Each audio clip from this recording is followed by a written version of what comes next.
The truth about making it in music, nobody tells you this.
All right, there's many myths about making it big.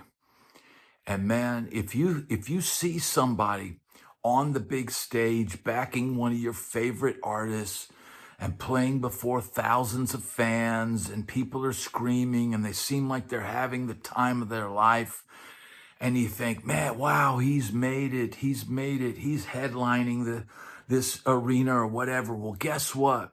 If later that night, that guy on that big stage has a few too many beers and slips up and does something or makes a mistake or lets the wrong people in backstage or any number of infractions, he could be immediately removed and be back home sitting on his you know what. Making it big, I mean, I guess in country music, if your name is on the marquee and you're selling out shows, then yeah, I guess you've made it big. But the reality is this, man, you could tour all year long and still owe money at the end of the year. It's very expensive. And a lot of bands early on make this mistake. Van Halen made the mistake. They didn't realize that, oh, this super cool limo that's taking us from the hotel to the venue, and man, isn't this cool? And we look super cool getting out of this limo. Well, guess what? You're paying for that. Those deluxe hotel rooms, that nice suite that you got at the hotel, that's really comfortable and it's got extra rooms and all that, and that breakfast that you ordered, all of that. All of that comes off of your tab. That you pay for all of that. So your hard work out on the road is what fuels the whole machine. Got a nice bus? Guess what? You're paying for it. Got a super reliable driver that you know you can count on every day? You're paying for it. Got a driver that's not reliable and is questionable behavior and not sure if he's involved in some shady stuff? Well, guess what? You're paying for that as well. The fuel every time you stop to fill up that bus, you're paying for. The insurance that you have to carry in order to be out there doing this. You're paying for that. You're paying for a tour manager. You're paying for all the travel if you've got to, get off the bus and fly to some other venue. All of these things, man, they add up. And so even if your name is on the marquee and maybe you have a hit song, maybe you've got a number one song, but man, that's never enough. I mean, it's really hard for a one hit wonder to sustain a career, to sustain an entire career. And it's, a hit song, a number one hit song is lightning in a bottle. And you could have, how many bands in the past had one hit song and that was all they ever could get. And everything else would look, it's like a cracking the code It's hitting the lottery. It's finding that magic and and doing it, but not being able to recreate it. It's very hard because one hit needs to be followed up by another. I would think you would need to have probably at least 3 or 4 hit songs to sustain a lifelong career in the music business.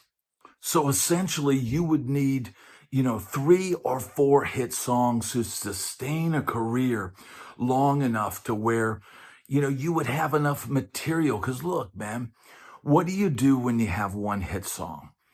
Do you save the one hit song for make people sit through a 45-minute set and then play the hit song? I mean, this is why a lot of bands will revert to cover songs. Even a successful band like Van Halen, they sprinkled their albums throughout with cover songs in the early days because they were guaranteed hits. They were guaranteed to be popular among the fans, and it could instantly catapult the band out of one-hit wonderdom. So, you know what?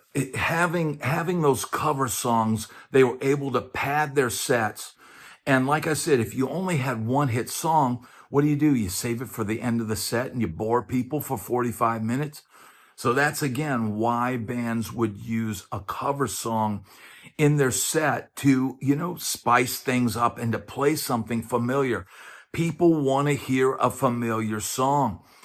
And you know what? That's just part of it. Being a one-hit wonder, man.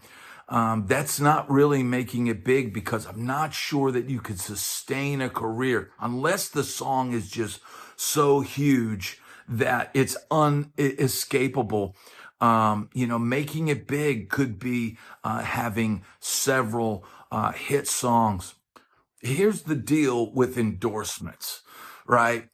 You'll a lot of times a company will reach out and say, "Hey, we want to endorse you guys," and they'll give you a couple of guitars, and they may expect you to play them all the time. They may make you sign a contract of some type, or it could be like, "Here's some instruments.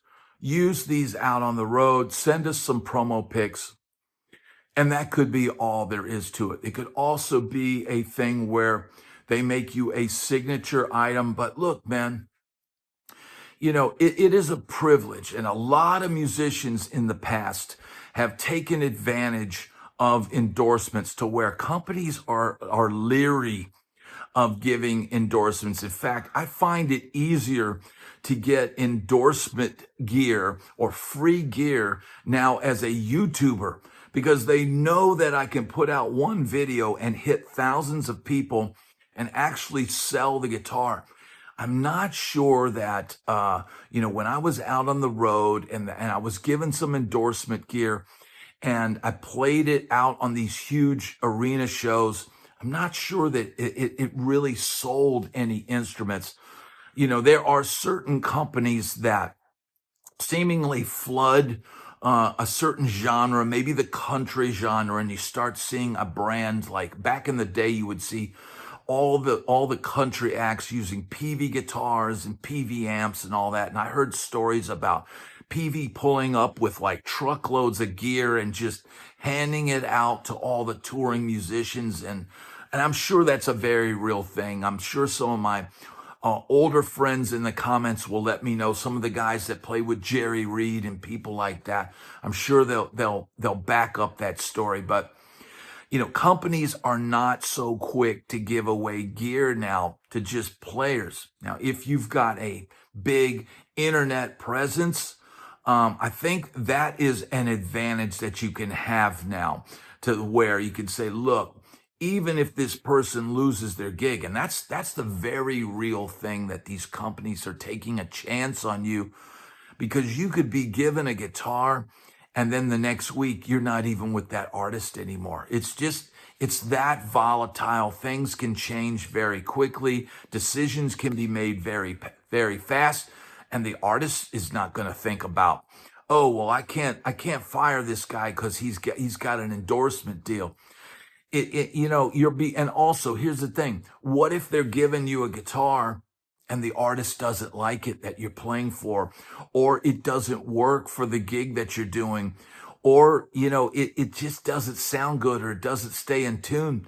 I mean, what do you do at that point? In those cases, sometimes you use it for the last song of the show, or if you use it when the artist rep shows up on the gig, or different things like that. But I've had instances where I've been given guitars, and no matter how much work we had done on it, there were issues with the instrument that I just could not get around. It could not make the guitar playable. And so I ultimately had to just stop playing them and play something else. So, man, those things come with strings attached. And like I said, man, I've gotten 4 guitars, just being a YouTuber and doing my YouTube videos, which largely I'm not demoing gear as much. I do demo gear on my channel, but it's not the only thing I do. But be wary that if you're given free gear, it's kind of like that girl that you're not really into taking you out to dinner. At the end of the night, she might expect something in return that maybe you're not willing to give.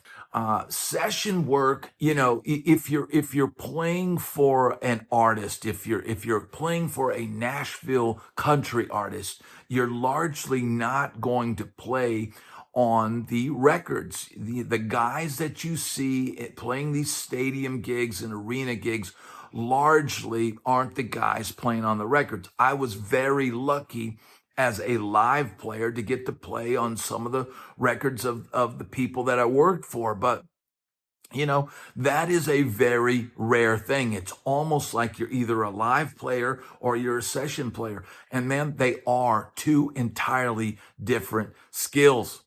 There's gatekeeping on both sides. There's gatekeepers that will open the gate and let you into the live world. And there's gatekeepers that can break you into studio. And those are two entirely separate things.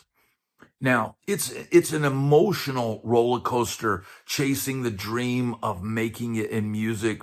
Man, that can be a very tough thing to go through. It can be very hard to deal with the ups and downs. And, like I've talked about on this channel, even into my late 30s and 40s, I still really enjoyed going on the road. But it came to a point as I got older where it got harder and harder to do it. And the lifestyle that was easy to navigate when I was younger became much more difficult and much more cumbersome and troublesome as I got older and was trying to be the young bad Brad on the road still. And it eventually caught up to me. And that's a very, very real thing. The one piece of advice I wish someone gave me when I started was to just enjoy playing music. Don't do it for anything, other than that. Don't get into the music business thinking you're going to be rich, or you're going to date models, or you're going to be jet-setting playboy running all over the world and having the time of your life, because for most people, that is not a reality at all. For most people, it will never get to that level. And you really just have to love playing music. If you love playing music, that's why you do it. And realize that, like all things we love, you will fall in and out of love with playing music. There will be times where you will absolutely hate it. You will hate the place you're at. You'll be hating what you're doing, maybe the music that you're playing, or maybe hate what you've become. And those are the times where you've got to hit reset and start realizing, be thankful for what you have, be thankful for where you are and what you've done, and hit a reset and try to regain that passion, try to regain that love for playing music. Because again, you're only doing it because you love playing music, not to get rich, not to get girls or guys or whatever, and not to be a jet setting playboy running amok across the planet. You've got to do it for the right reasons. So that is my truth about making it in music. Nobody tells you these things. You've learned some things today about endorsement gears, about session work, about the myth of making it big. And now I love to hear from everybody that watches my channel. If you've got a story, interesting story about the music business or your travels, navigating life, let me know in the comments. And always, thank you so much for watching.